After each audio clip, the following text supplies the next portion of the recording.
تمہیں پتہ ہے تمہارے پاس ایک بہت قیمتی چیز ہے جو بہت کم لوگوں کے پاس ہی ہوتی ہے۔ اللہ وہ چیز بس انہی کو دیتا ہے جنہیں پسند کرتا ہے اور اپنے قریب کرنا چاہتا ہے۔ پتہ ہے وہ کیا چیز ہے؟ دوسروں کی تکلیف کا احساس، دعا کی توفیق، دعاؤں کا جواب نہ ملنے کے بعد یقین اور صبر۔ یہ بہت خاص چیزیں ہیں۔ اگر تمہارے پاس ان میں سے کوئی ایک چیز بھی ہے تو تم بہت امیر ہو اور اللہ کے پسندیدہ ہو، کیونکہ اللہ پر یقین کرنے سے تو وہ بھی مل جاتا ہے جو آپ نے کبھی مانگا ہی نہیں ہوتا۔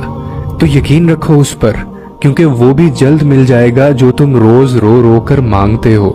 اور آزمائشیں جو ہوتی ہیں یہ بہت سے نقاب الٹ دیتی ہیں، کہیں پارسائی کا، کہیں صبر کا، کہیں انسانی ہمدردی کا اور کہیں اخلاق کا۔ کھوٹے کو کھرے سے الگ کرنے کا قدرت کا یہی طریقہ ہے۔ بس تم اپنے رب کے القادر ہونے پر یقین رکھنا، ایسا یقین جو آگ کو سلامتی والا بنا دے، ایسا یقین جو سمندر میں راستہ بنا دے، ایسا یقین جو مچھلی کے پیٹ میں جینے کی وجہ بن جائے۔ آزمائش کی آخری حد تک توکل اور یقین اور صبر کے ساتھ چلتے رہنا، اسی سے آگے تمام جہانوں پر قدرت رکھنے والا تمہیں سنبھال لے گا، جیسے اس نے آسمان کو زمین پر گرنے سے سنبھال رکھا ہے۔ اور تم یہ بھی جانتے ہو کہ حضرت موسیٰ کے پیچھے فوج لگی ہوئی تھی، تب اللہ نے کیوں سمندر کو 2 حصوں میں بانٹ دیا؟ تم جانتے ہو کہ حضرت ابراہیم کو آگ میں جانے کا حکم دیا گیا تو کیوں اس نے آگ کو ٹھنڈا کر دیا؟